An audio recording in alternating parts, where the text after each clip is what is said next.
सुप्रभात बच्चों, आज हम पढ़ेंगे क्षितिज पुस्तक का पाठ 11 सवैया, जिसके लेखक हैं रसखान। मानुष हो तो वही रसखानी, बसो ब्रज गोकुल गाँव के ग्वारन।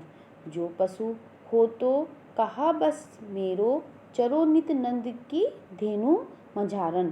पाहन हो तो वही गिरी को, जो कियो हरिछत्र बुरंदर धारन। जो खग हो तो बसेरो करो, मिली कालिंदी कुल कंदन की डारन। इसमें रसखान जी कहते हैं कि यदि उनका पुनः जन्म होता हो तो वे मनुष्य योनि में जन्म लेकर ब्रज की ग्वालों के साथ रहना चाहेंगे। यदि उनका पशु के रूप में जन्म होता है तो वे ब्रज में ही रहकर वे नंदन की गांव के साथ विचरण करेंगे, मतलब रहेंगे। यदि उनका पत्थर के रूप में जन्म होता है तो वे उस पर्वत का पत्थर बनना चाहेंगे जिसे हरि अर्थात श्री कृष्ण जी ने तर्जनी पर उठाकर उन्हें पूरे ब्रजवासी को इंद्र के प्रकोप से रक्षा की थी, यानी उनकी जो तर्जनी यानी उंगली से, एक उंगली से। यदि उनका पक्षी के रूप में जन्म होता है तो वे यमुना किनारे कदम्ब की डालों पर डेरा डालना चाहेंगे।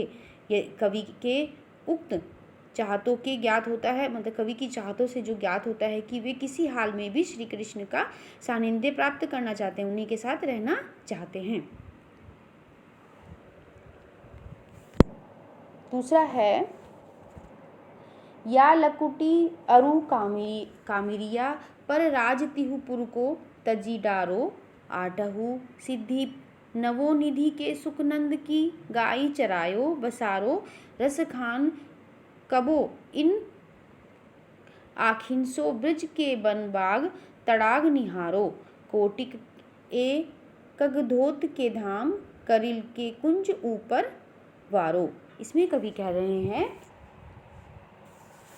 कि यदि उन्हें गोकुल में ग्वालों की लाठी और कंबल हेतु तीनों लोक का राज त्यागना पड़े तो वे ऐसी चेष्टा करने के लिए तैयार हैं। यह कवि कहते हैं कि वे नंद की गायों को चराने का सुख प्राप्त करने के लिए आठों सिद्धि और 9 निधियों का सुख भी त्यागने को तैयार हैं। कवि अपनी खुली आंखों से ब्रज के वन बागों तथा सरोवरों को पूरा जीवन निहारने की चाह रखते हैं, मतलब वे पूरा जीवन उनको निहारते हुए गुजारना चाहते हैं। कवि आगे कहते हैं कि वे पवित्र ब्रजभूमि की कटीली झाड़ियों के लिए स्वर्ग के 100 महल भी त्याग सकते हैं। फिर है मोर पखा सिर ऊपर राखियो, कुंज की माल गरे परियोगी। ओड़ी पितंबर ले लकुटी, बन गोधन ग्वारिनी, संग फिरोगी। आवतो वोही मेरो कवि रस राखी, सो तेरे कहे सब स्वाग करोगी। या मुरलीधर की अधरान धरी, अधरा न धरोगी। इसमें कवि कह रहे हैं कि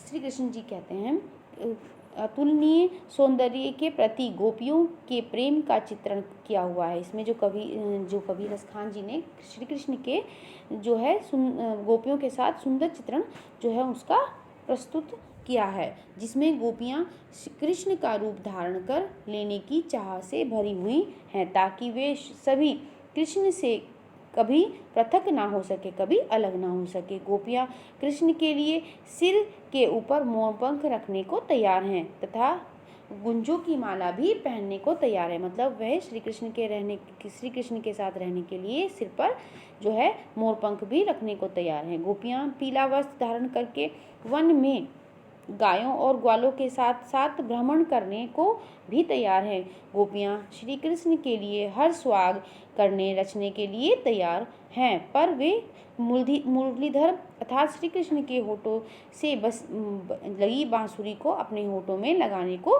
की इच्छुक हैं। फिर है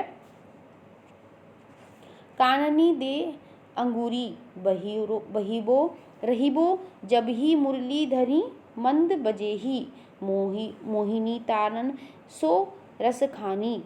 अटा चढ़ी गोधन, गेहे तो गेहे, टेरी करहो सिंगरे ब्रज लोगिनी, कोलही कोऊ कितनो समुझे है, माई रे वा मुख की मुस्कानी, संभारी न जेही न जेहे न जेहे। इसमें कवि कह रहे हैं कि इन पंक्तियों में कवि कहते हैं कि श्री कृष्ण के मनोहर मुरली की धुन और उनकी आकर्षण